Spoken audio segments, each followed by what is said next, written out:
Welcome to BIA, Canada's top black media provider. Whether you're looking for shows on fashion, art, music, or simple lifestyle, we bring you the best content the black community in Canada has to offer and so much more. And better yet, do you have an idea for a project you'd like us to help you with? We provide equipment, studio, and office space, as well as a team of dedicated individuals to help you bring those ideas to life. So don't wait. Check out our new website at biamedia.ca for more information on how to contact us and start creating today. BIA Media, your way.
Hello, and welcome to Getting Real with Paula. My name is Paula Alphonse, and this week we are discussing family trauma with Miriam Njoku, a trauma recovery coach. As I often say, we are all products of our family dynamics. And what we're trying to figure out today or tonight is how can we minimize, if not remove, some of the negative stress associated with family gatherings over the holidays. The idea is Christmas is fast approaching, and what we're trying to get you to, the point where we're trying to get you to, is how can you be mentally and emotionally as ready as can be for this holiday season? Because we know even in the best families, there's always a little bit of drama. So without further ado, let's bring Miriam on and get this conversation rolling. Hi, Paula. Hello. I have been looking forward to this conversation since we spoke, which was a bit ago. And this is really from the perspective that we all have this thing. There's this little tension in the middle of your back about, how do we do this? And do I really want to go there? So Yeah. before we start, could you tell us a little bit about who you are, what you do, and how long have you been into trauma recovery? Yes. Thank you, Paula, so much for inviting me back to Getting Real with Paula. I really appreciate the opportunity. Um, Last time we spoke, I told you my story about my past with trauma. So since I have done a certification, because this trauma recovery has become so important to me that I have shifted everything I used to do before to focus my career. I want to dedicate my career to trauma recovery, spreading the word and giving people the opportunity to free themselves from trauma. Coaching is about focusing on the present and on the future. And with trauma recovery coaching, I take into account that people have been through trauma, right? Trauma is a wounding. And I focus on childhood trauma because these are wounds that people carry with them, and most of the time they are not even aware, because there's a misconception that things that happened a long time ago should be forgotten and left in the past. People will say, "Are you still thinking about that? That was such a long time ago. That was decades ago. You should move on from that." But some woundings, when we have not healed from them, even at 70, we'll still be crying about them. So, given my own history, where I did not even know how trauma was impacting my life, I just felt inadequate, not good enough. I felt short. And so so when I understood that it was trauma and healed, I'm healing from it. I'm not fully healed. I'm healing from it. I just want to spread the word and bring as many people on this healing journey as possible, because it impacts our lives, the lives of our spouses, if we have, of our children, you know. And when we heal, it changes the relationship we have with everybody around us. So that's why it's so important to heal oneself. Thank you. And I'm hearing you, and it's giving me chills because as parents, there is so much that we transfer onto our kids. And if we haven't figured out whether this is something that we want to keep or not, or this is maybe a potential trauma that we're transferring to the next generation, then this is where, as you say, we're leaving that negative imprint in our families. So, could you share with us some of your personal journey and what led you to wanting to take on this project and becoming an entrepreneur in that field? Yes. So I think my biggest motivation is when I became a mother from confusion. So I have three daughters. So having daughters already make me identify with my daughters, in the sense that my own stories came up. And in my childhood, I was born to a young woman, to a young mother who was married at 16, to a man who was already a polygamist and had several wives. So when she ran away from that marriage, she abandoned me and my sister. And we had to navigate many different caregivers, many crazy situations growing up. And what helped me all through these years of being parentified, it means I became an adult before I was ever knew what adulthood is. It means I was cooking, cleaning at 8 years old, selling in a bar at 12. But what helped me was school. So I was good at school. I was very focused. I was very structured, very organized by myself, not the adults around me. And I also realized that my sister's love, because my sister was always there. She was there, and she always supported me. I always saw the role that I was her mother, but she also supported me because she was there for me. She's always been there for me, and that's a gift. So that's how I grew up. And then when I moved to Europe, I reunited with my mother, and things didn't really turn out great, because the dream as a child was that the day my mother will come, the day I will reunite with my mother, my life will be complete. I will be loved. All the love I didn't have, I will have it. But my mother didn't have that opportunity to be a mother. So she was struggling. I was struggling. We were all struggling. But in that, I kept on going to school. I managed to finish university, graduated from the London School of Economics in London, thanks to several scholarships from Switzerland. And then I went on and I started my career, very driven, very focused. I worked in private banking, the UN, but something was always missing. I kept changing and changing, applying to roles that I was overqualified for, because I felt I was not good enough. So I would see the roles. So I would apply to a role I was overqualified for, and then I would get in. I would be paid less money and doing the job like 2 levels above, even 3 levels above. And because I had people pleasing ways, I wouldn't say no. So people would just give me work, and I would work overtime. And then, of course, I would burn out, and then I would change jobs. So I kept that cycle. And then when I became a mother, everything came together in that I knew there was a problem. It was just not a bad boss. And then why do I keep meeting these bad bosses and things like that? So in my third pregnancy, so I went into therapy. I saw different therapies. It never really worked out. But in my third pregnancy, I met a woman who told me to read this book. She said, "Madam, you know what's wrong with you? It's trauma." And I had never heard in all my therapies, because I present, I'm calm, I went to school, Mhm. I speak well. They say, but you don't have problems. You don't have problems. That's what therapists used to tell me. And then I'm telling you, yeah, I do. I know. I just have this. I know how to put a mask. I'm a Black woman, right? Mhm. I know how to make it look good, and then, keep my troubles to myself. I've been trained since my childhood. So, but I'm telling you, I'm not feeling okay, but I wouldn't be readily believed. But this woman told me, read this book called Trauma and Recovery. You will see. And it was fascinating for me, because all the stuff I kept inside with shame, it was written in this book. So there's someone who doesn't know me, who knows my secrets, how I secretly feel. Mhm. That was fascinating, Paula. It was fascinating. So from there, I started learning more about trauma. I was like, oh my God, more people need to know this.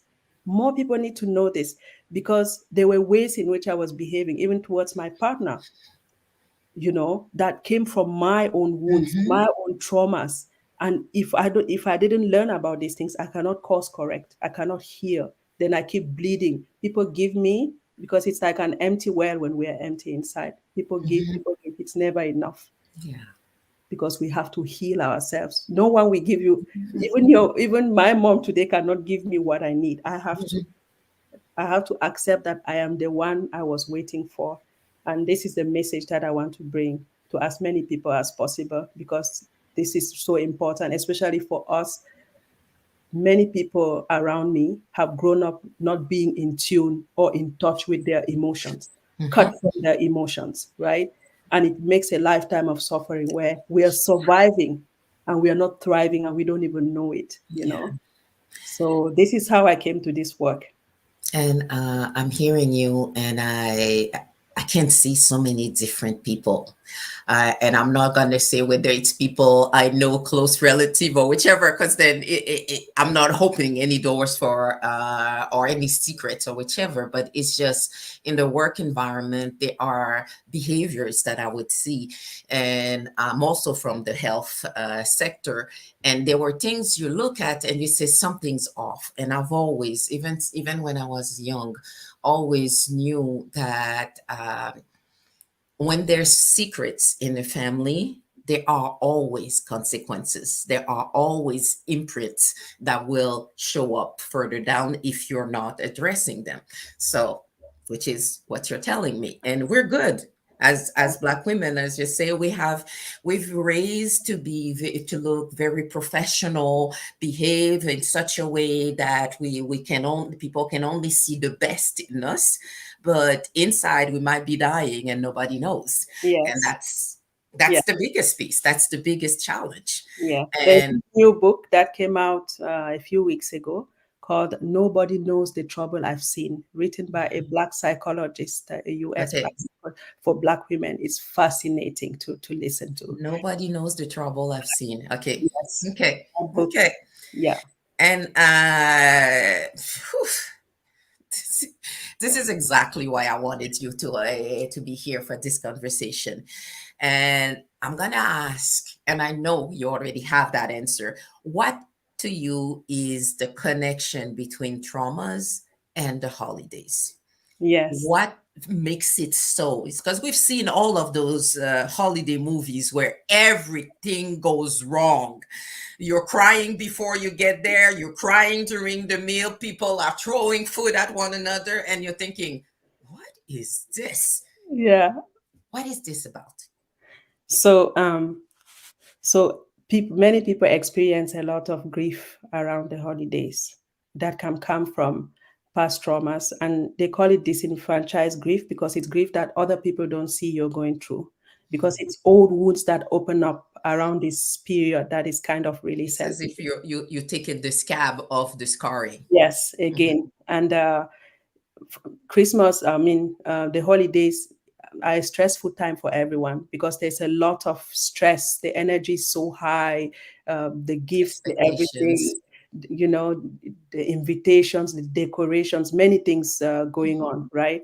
And so it's already, even for people who don't have trauma, it's already a stressful period of time.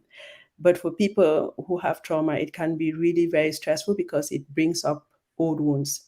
Some people, their wounds is that could be that they have bad memories around the holidays with their families. So these things come up. And for some, they have good memories, but the fact that it's family related, they won't still come up. And for some, they lost loved ones, then they remember these loved ones during the holidays. So we are at different stages, but most of the time people don't even realize that people carry this in them, especially in families where there's been abuse and trauma. Most of the time, some family members, they will expect that you would come. As I said before, people want you to forget the trauma, but trauma, it's not just forgotten. So people would expect you, since it's the holiday season, to forgive, to come together in the spirit of, the holidays, and everything is perfect again. But that's not how That's it not should. reality. That's not the reality. And also the television is not helping, and commercials where we are projected this perfect family, the turkey, everything, the decoration is perfect, the music. So people tend to feel, oh my, it's only my family that is dysfunctional. But I can tell you, we are many of us out here with dysfunctional families. It's not funny, but there are many people with families that are less than perfect. So that's already something to take into account. And the other thing is that we are not. I'm giving listeners the permission. You're not obliged to partake in the frenzy. You're not obliged to partake in the frenzy. You can decide to step out of it. Mhm. you know. And for people who experience difficulties around this time, I would say, if you keep your routines, eat right, eat healthy. If you exercise, keep exercising. If you meditate, keep meditating. Go walk in the forest. Like, try to keep a certain routine, because when things get crazy, um, we have to take care of ourselves. If there are things that are more comforting for us, this is the time to do them. If there are teas that we like, this is the time to buy the teas you like. Yeah, like, take care of yourself, have lots Yeah. of compassion and love for yourself, and treat yourself good. Treat yourself good in this time. And so there will be three sets of people. There will be people who could be like, okay, um, I'm not going to go to my family. I'm at that stage where I choose not to go. I'm not able to go. So for those people where they don't have to deal with their families, right? For many people, they will still choose to go, because even despite the trauma, there's love, their Mhm. families. Mhm. I like talking about invisible loyalties. These are strong loyalties that we have to our families, Mhm. because no one comes to this earth alone. So we come, parents bring us to this earth, they take care of us, and Mhm. unconsciously, we are bound to them, we are attached to them, and there's this obligation, this strong bond. Mhm. And even when there's trauma, this strong bond stays. People still have this bond to their families. So Mhm. that's why they would still go back to their families for the holidays. And when you have to go back, Paula, that's where you what you were talking about. You have to have a plan, a before plan to take care of your emotions, Mhm. a Yeah. during plan of how you're going to manage it, and an afterwards plan of how you're going to decompress and And recover. I love what you're saying, because it's interesting, because I was speaking to one of my daughters, and she's in school, and she just finished one of her exams, and she's taking a few days off to relax. And what she said she was going to do is, those Hallmarks movies that you have around this time of the year, where they start you, they don't like one another, you show up in a new town, and within a few weeks, now you find the love of your life, and your whole life has changed. So this is this idea that the pressure that comes with the holidays, that Mm, pressure, that romanticization of the family dynamics, the family picture, and what the relationship should be. So you watch those, and then if you're part of that group where you've already made the decision you're not going, and there are some of those movies where it's just like, yep, Yep, saw that coming. Yep, no, I'm so happy I'm not there. And there'll be those where at least I tend to be the person who's like, as if the whole time I'm watching the movie, that's what you're thinking. Because it's just like, really, it's a Mhm. movie. I know it's an hour and a half, but in that movie, all those dreams, as you said, those sense of what family should be, because I don't think there's a perfect family on earth. There might be people who do their best, and every now and then we mess it up and we do something that's not so great, but we find the to the goodness of our heart to find a way to forgive one another. But there are some other situation where it's just like it's Mhm. raw throughout. And how do we manage us, how Yeah. do we manage those moments? Because as you said, who wants to be alone at Christmas? Nobody wants to be No. alone. And even when you're, let's just say you're at work, everybody asks, so what are you planning for Christmas? And Yeah. you're like, yeah, nothing, I haven't really planned. You're not going home to your family, making it sound like, oh, such ungrateful child. But Yeah. That's in a true. sense, you don't know my dynamic. Could Yeah. you give us some example of why these family gatherings will trigger Hmm. individuals, just in case some people are there and they're not seeing it? What would be those elements? It could be being around people who hurt you when you were growing up. It could be people who say hurtful things to you.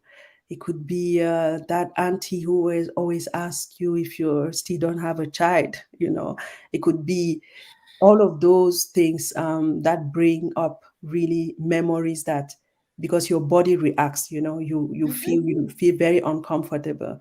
Even the idea of going already, you don't look forward to it. So it would be like to prepare mentally to even make lists like how do I want this to play out for me? Like really think of yourself. How long do I want to stay at the gathering? You know, because you're not obliged to stay the whole time. If it's triggering for you, take breaks. Plan it ahead of time. Think of it. If even think of some if there are some people who always bully you in the same way, refuse. Accept that you're the adult in your life today. Choose you and refuse to play that role that you had in your family growing up. You set boundaries. There are certain topics you will not talk about. You know, there are things that when it will be thrown at you, you will count to 10 before responding, so that you don't get into that. And know your family. It's the holidays. It's true with the Hallmark movies. We might think that things have changed, but no. Think of your family last year. How did it go? Use that as a benchmark to prepare yourself for Christmas this year, so that you're not disappointed. You can still have a good time, but you don't raise your expectations.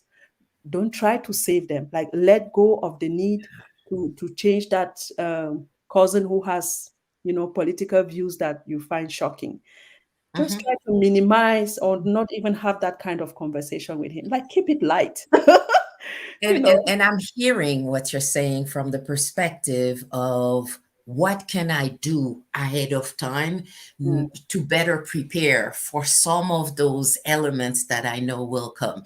yeah, Let's just say that uncle who drinks too much and yeah. then start, I don't know, touching or wanting hugs, and Mhm. you're like, no, no, no, no, no, we know how that ends, it's not gonna happen. Yeah, And those yeah. are the things where how do you prepare? And sometimes this is the part where it's hard to say we're talking me going there by myself, but let's just say I'm coming with my family and Mhm. I have young girls, and you know that this gentleman might get a little iffy. And we have this way sometimes in families where we tolerate behaviors Mhm. where it would be in another environment where it's a no, no, no, no. There is no fondling of my child because Mhm. oh, she's growing up. Like look at her behind. Not your Mhm. Yeah, business. yeah, And those are the things where you want to prepare yourself yeah. ahead of that situation. And you might want to, depending how comfortable you are and how receptive those people are, should we have pre-gathering conversation with certain individual, whether it's the people that are hosting or finding out with some of the people that could be triggering, Mhm. bringing are coming along for the Mhm. ride. And I like the part where you say you decide ahead of time how long you'll stay, Yes. because some families you show up on the 24th or the 23rd and you're stuck, or it feels as though you're stuck Yes. imprisoned for Mhm. maybe 3 or 4 days. That is, if you have to stay all the way until the first. Mhm. And it's just like, how am I going to survive those many days? Yes. So it's how do you figure out your timing? I Mhm. know there were, and this is me, I know in some situations where, and I used to do this for those parties that I felt where you have to make an appearance, but you might not stay that long. And in those cases, I wouldn't say that it was a trauma situation, but it's still a way of thinking that might help in a trauma, which is the part where I can only be here for about an hour because I already have somewhere else I need to be. Yes, it would have been so fun to stay longer, but so you have your plan B, you plan A, you plan B, and sometimes you plan C, Yes. in order to be able to remove yourself from any situation that could be a challenge. Yes. Anything else? Because there's this part when you are there. What Mhm. are those things that you do before you get there? Mhm. Can you Um, give us some examples? yes. So there are many things you can do. We don't need to do big things. If, for example, you have to stay a few days, there are things that you can remember to do for yourself. To take deep breaths. When you feel overwhelmed, Mhm, step outside in the cold and get some fresh air. Go for walks. Like mhm, really plan time where you spend, maybe 2 hours walking by yourself. mhm, So that you have those breaks from being around people. Even just being around people can be a lot, especially when you're not used to them, and especially if there's some backstory, some difficult past. So like have those moments where you retreat to yourself, where you think about yourself, you check in with yourself to see that you're feeling okay. um, it can be little things, even a little meditation, deep breaths. You said something that I want to get back to about the little girls and the uncle. mm. I have little girls. I cannot not address that. First, I will tell my little girls before we go that nobody has the right to touch their body. Yeah. Their body belongs to them. And if anybody touches their body, they have to tell me. And I will address it there and there. Because most of the time in families, as you said, we let these things slide, but it's abuse. And then we just go from generation to generation. And then Mhm, we transmit that silence. Because by not saying anything, our daughter will think, oh, okay, it's uncomfortable, but it's okay, mm. and it's not okay. It's We not. have to make her address it there that it's not okay, because so that Mhm, she knows she can defend herself if anything like that shows up. I know it will spoil the ambience, but that's the step where we cannot keep we cannot mhm, keep up appearances anymore, right? um what other tips? I would say, if it gets really unsafe, there are ways to even just, I think there are apps where you can just even open the app or just dial 911 if it's really that bad, and the police will hear what's going on and they will do a welfare check. mhm, Or you can have a friend call you. You can arrange with your friend in advance that if I text you this word, call me, you mhm, know, and then so that you have a safety plan where mhm. someone can come pick you up. You can arrange all of these things in advance, you And know. and I like, for me, having been places that I've not always wanted to be, I've always figured out a way to put my car further away than where everybody puts their car. The Mhm. reason being, when I want to leave, I'm not stuck behind someone or having to rely on someone to give me their keys so that I can move their car and then get myself out.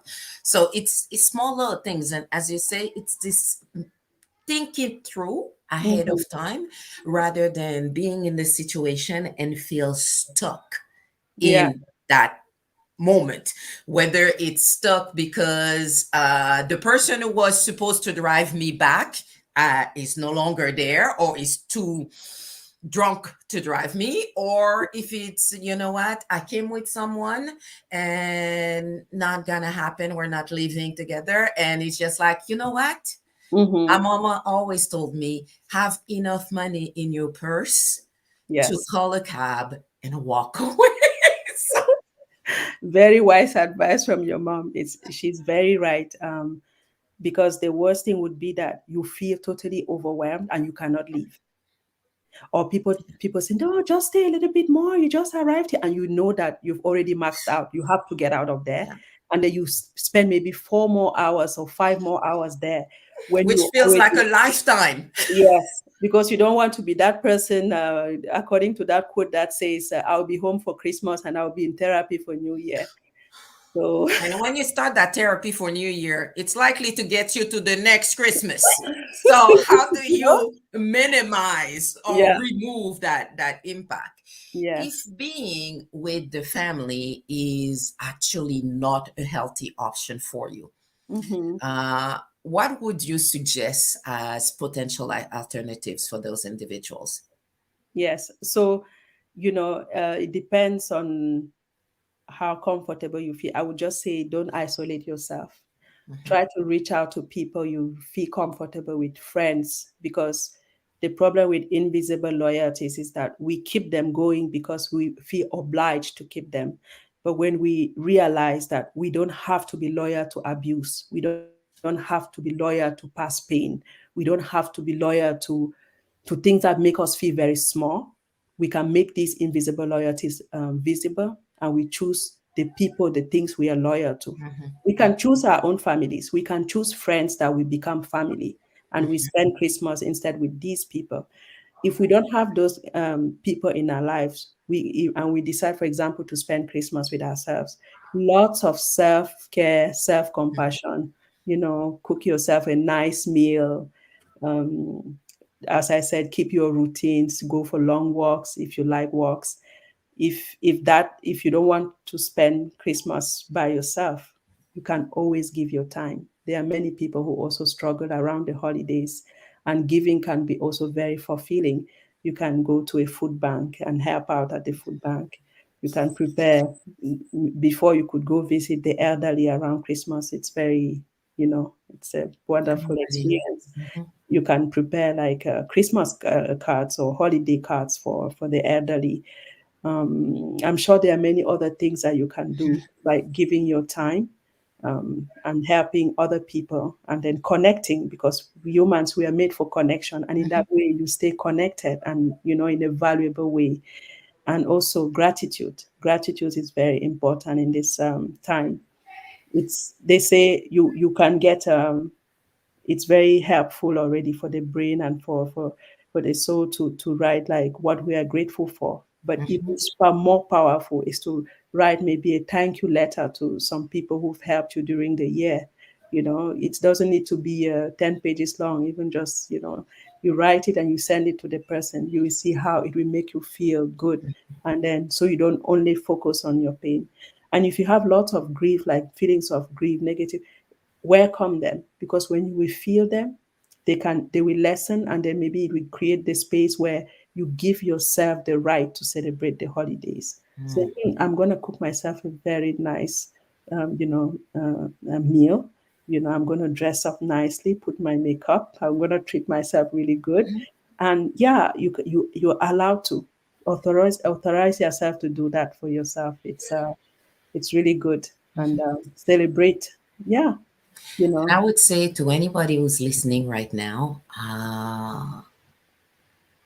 holidays is a good season to be off social media Yes. because there's a lot of fakeness taking place.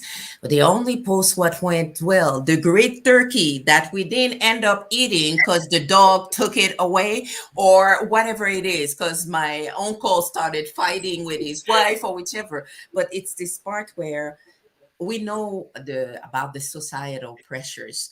So if in your mind the meaning of family or the meaning of the holidays is being with family, taking the time and being all by yourself, doing self care, if in your mind you're thinking the only good thing to do is being with family, it's not going to give you that self Mhm. care that you want. So it's this part where you have to do your own check and Yes. validate what works and what doesn't work. I know for me, at one point I was completely separated from my family, and that year I could not make it back.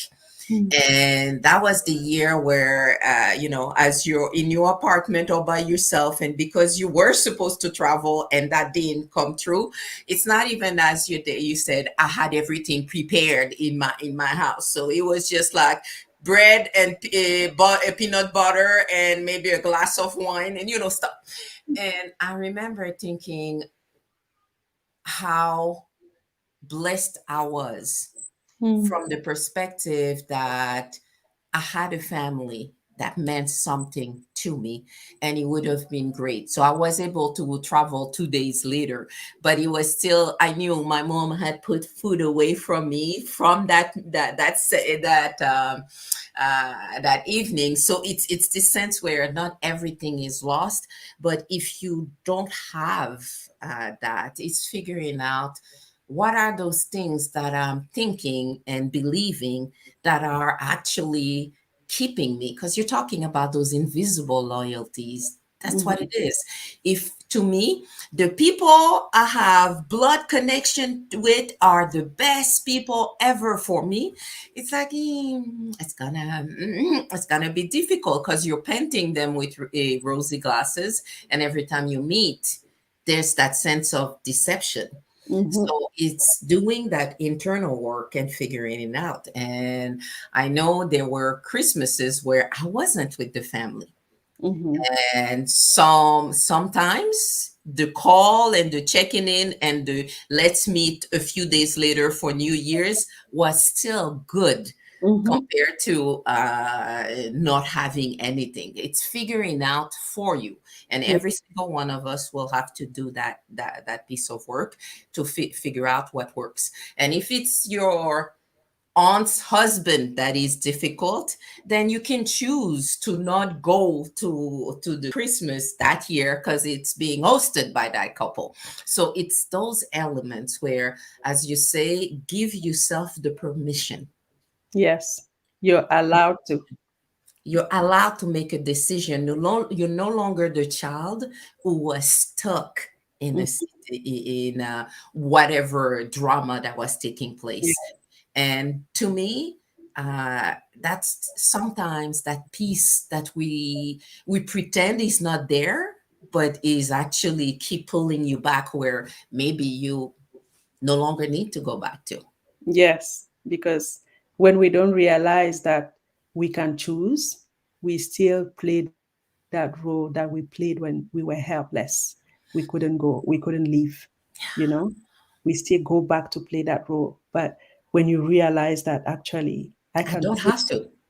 Yeah. I don't have to. I can create new Christmas Yeah. traditions for myself or holiday traditions. You can create a whole set. You are allowed from today to say, okay, from now on, this is how I want my holiday season to look like, and create it for yourself. And it's perfectly okay. I Something remember. that will make you happy. Sorry, I'm interrupting. I remember a few years ago, I was talking to, I don't know how I met this woman. I don't know whether it was on a business trip or whichever.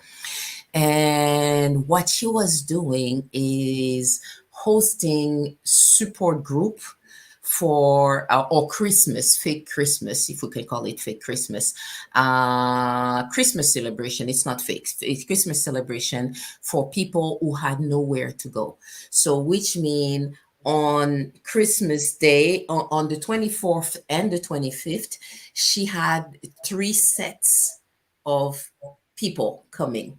And when we're talking three sets, let's just say some people would come from brunch, another group would come for early dinner, and then there was a late dinner. And I thought that was such a great idea. Yeah. And she had started because her she had lost her family. She when I say lost her family, she was in the system. What you call Foster care? the what? Foster care system? Yes, thank you. That's the word that was escaping me. She was in the foster care system, so she didn't have anyone.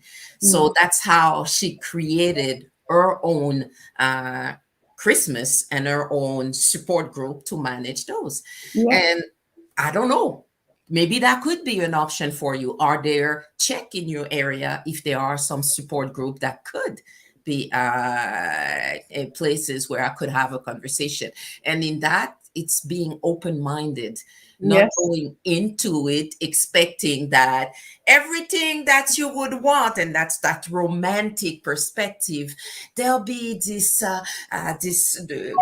Mrs. Claus coming with her the turkey and all of these things, and it's just like nobody's having Mrs. Claus at the dinner. So No. it's Yeah. those elements to pay attention to. Yeah, it's true. You can create, I mean, relationships, you have to build them, right? You can look in local groups, even on Facebook, and, you can check out. Sometimes you will be surprised when someone says, oh, I'm alone at this time of the year. Is there anyone who would like to meet up? You would be surprised how many people reply. I'm always surprised each time how many people reply, and you can meet up. You don't low expectations. You meet up, maybe you get along, and then you make friends, and then you start seeing each other. Maybe next Christmas you have this Christmas party. There are also support groups online, that you find on Facebook.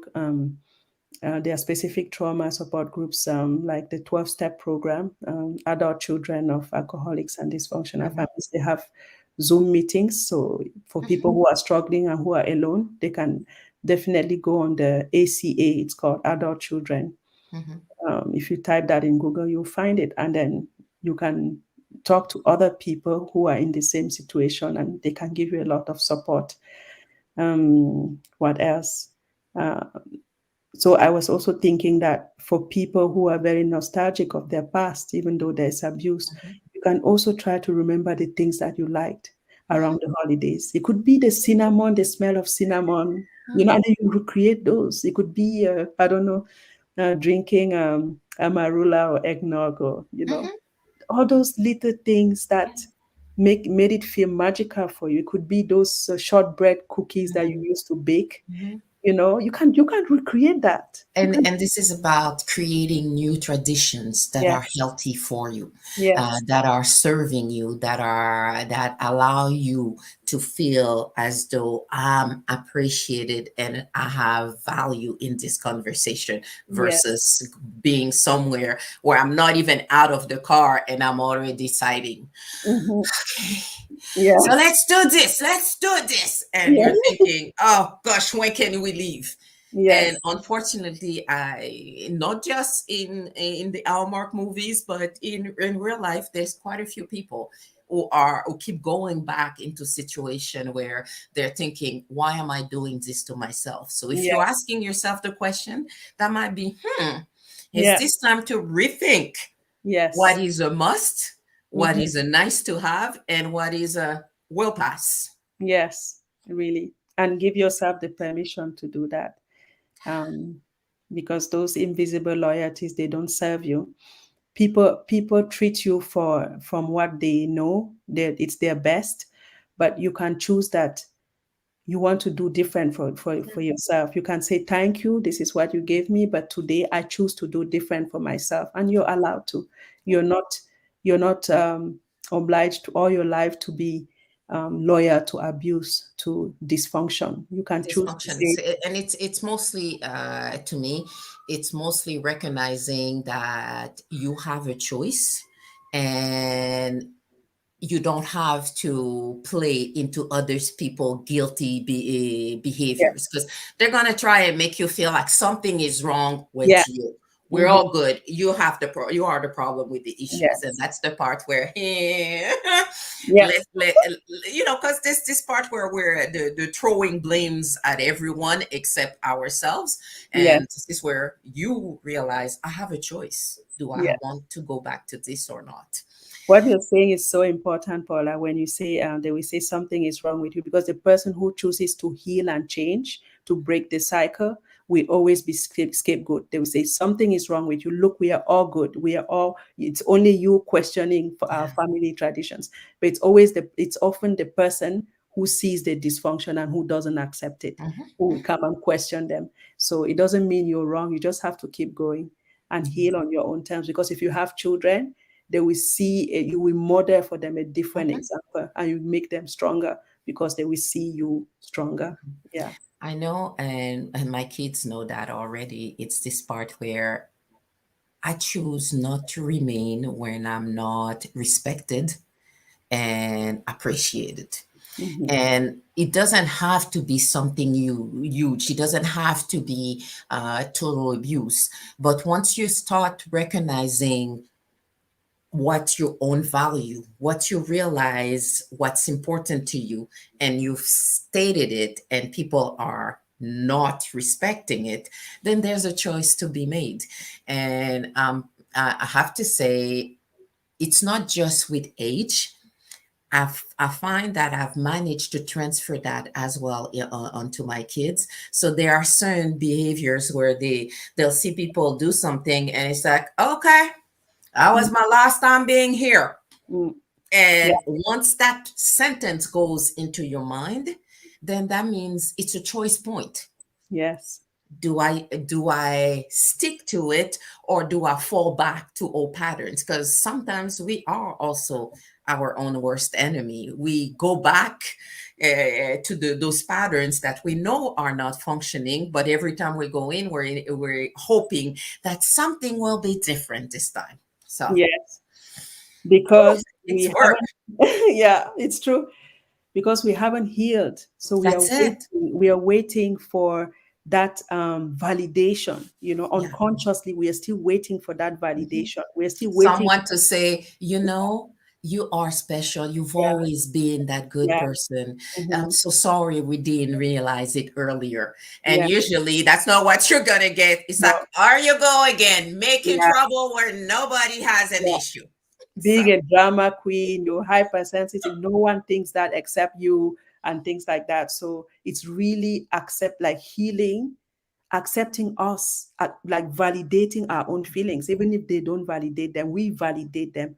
We know what we went through, and we heal from them, so that there are no expectations. We can go there for a few hours, see them, laugh a little bit, a memory of good times, and then go home, and then find ways to calm down and decompress, and not have these expectations, letting go of expectations, because healing is not about changing everyone else. It's first about changing ourselves and our perspective. You yeah. know, that's where the change will come, because when I will change myself and my perspective, I will set the right boundaries to protect me. It will be a natural consequence of my healing. I love you introduce a word that I love a lot, which is boundaries. So, what is a boundary that you use or you recognize that you use around holiday time? I never, in the past, even before I understood what my issues were, I never let myself be tripped into cooking huge meals, organizing, overstretching myself and organizing for everyone and carrying all that stress. I never accepted it. So I would always go for the 25th, I would go for the lunch, and that's it. I would not, I would not carry all that stress, because for me it was already, without anything happening, it's just a stressful time. So I would refuse to increase my stress, basically. And even though I was like, oh, you never do anything, you're always there, I say, yeah, that's all I can do. I cannot do more. Yeah, that's where I'm at. That's my limit. And again, it's establishing that boundary as to how far will I go to be Yes, there. yes. And that's it. And I know for me, it's interesting. I love the example you gave because uh, it used to be when my parents generation were hosting, they were taking care of the whole meal. So the kids would come and they just bring maybe juice and alcohol. And I remember when I started hosting, it was just no, no, no, no, no. Let's start doing potluck. You're good at this, bring that thing. You're good at that, bring this. And this way, you actually minimize the stress because you're passing on those irritants. Yeah. So by the time they get there, because whoever is hosting, you still have to clean, organize the space, figure out when they will arrive, when they will leave. Will some of them stay over for, because this, even when you do the potluck, there's a lot to coordinate. So Yes. it's this part where how do we learn to make it less stressful? And it starts with you Mhm. deciding what am I going to bring and what am I not, Yes. and why do I choose to have or not. Yes. And Because once you say it, usually it takes one person to say it, and another one who says, okay, I'll bring this, because you're asking them to bring something that will make them shine. So they're happy and it's done. And yes. everybody leaves there in a good mood. And we don't, because I've seen women organize Christmas dinner and they're miserable the whole way through. Yeah. Yeah. It's so stressful. Before So people. I'm like, no, there's no real value to that. Yeah. Okay, so I see where we could go on and on and on for this conversation. What would be for you one key message Mhm. that you would want to leave with our listeners for this holiday season? Not just about all kind of trauma, but what is that one thing you want them to remember this holiday? Mhm. I would say take care of yourself. Don't try to change everyone else. Focus on your, on managing yourself, on keeping yourself comfortable. Have compassion for yourself. Be kind to yourself. There's this quote that I wrote it down because I was scared I would forget how it goes. It goes, it's from the 12-step program I told you about, the support group for trauma survivors. It says, God, grant me the serenity to accept the things I cannot change, the courage to change the things I can, and the wisdom to know the difference. You know, choose your battles and Mhm, take care of yourself. And it's just a period in the year. If you mhm, can't celebrate, because it's always good to celebrate, and that's it. You mhm. know, yeah. Thank you, thank you. And I would say for me, when I'm thinking about the holiday season, what I want to experience wherever I am is inner peace and gratitude. Yes. You want to have those people you love around you. And there's nothing worse to me than being somewhere, being Christmas or New Year's with a crowd of people around you and feeling lonely. Yeah. Yeah. And Not you, worth it. no, it's not. It's not worth it. I'm going to celebrate with my kids a lot. Yeah, We are we got baking. we did that. We are baking shortbread like there's no tomorrow. Cookies, it's a like cookies workshop. The 2-year-old, the 5-year-old, and the 8-year-old. So they all have their set, and everybody bakes. They put different flavors, and after we eat all of them, and then we That's start. it. And you So, would be surprised when they grow up how they manage to transfer that into a tradition for their kids. There mm, are things I remember doing with my kids, and you might have done it by fluke, and then the next year they ask you, "Can we do this again? Because that was great." And then that's how it becomes that tradition. oh, thank Thank you. you. That's very heartwarming to hear. Yeah. And if you're still bored, you can listen to my podcast in French and English. Which is yes, because our friend here has a podcast, which is about overcoming your obstacles. Or is it the same? Is that the Overcoming your story. overcoming your story? So Yeah. you might want to check that out too, because that it's about learning about yourself and Yes. deciding what your journey should be. Yes. Yes. It's So, how can people get in contact with you or hear about some of the things, some of the work that you do?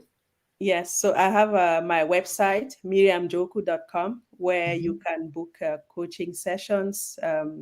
you can see the podcasts. I think the English one is there because Mhm. I started hosting the same podcast in French, Mhm. just to spread the knowledge about trauma as to many Mhm. people. To many people. So, overcoming your story, the story behind the name is that trauma leaves us with a story that we have to overcome to be our true selves. Yeah. Because the diamond that we are stays. It's just that it's covered in mud. So, Mm. we have to rub, clean, Yeah. and then the diamond will appear again, and then we reach our full potential, and we'll be comfortable in our skins and happy. So that's the goal of the podcast, and I'm doing the same in French. I also write blog posts also about intergenerational trauma, all these links, trying to help people see which is what, because Mhm. a lot of us carry unconscious guilt that doesn't belong to us from generations before. Generations. Yep. and, Ago. and I can tell you, your ancestors don't want you to carry those guilts. They don't want you to suffer. They want you to thrive. They want you to be a better version than them. So you have to let go of that. So if you need help with that, I'm here. I'm a trauma informed coach, certified since January, no, since July, from a school here in Canada. I think it's the first school where they do trauma certified coaching. So I'm available for those who need help finding their true selves, because you're in there. It's all in there. It's just Yeah. connecting. I will not connect for you. I will help you do the Yes. You connection. guiding. I'm guiding you to figure out what works best for you. Yes. Okay. Thank So, you. and Thank I'm you. also on Thank you. social media a lot. Yeah. Yes. So you can visit You my can find her website. on LinkedIn and on Instagram as well as Mhm. Facebook, right? Yes, Perfect. yes. You Perfect. can know what Perfect. it is. Yeah. So remember that name. And when you start thinking, because if some of you might have been procrastinating because I don't want to make a decision, then this is where you want to ask yourself, what would work best for me? What would serve me better? Yes. So happy holiday season to all of you. And thank you, Miriam, for being here with us. Thank you so much, Paula. It was amazing. And happy holidays to everyone and to you particularly. Thank you.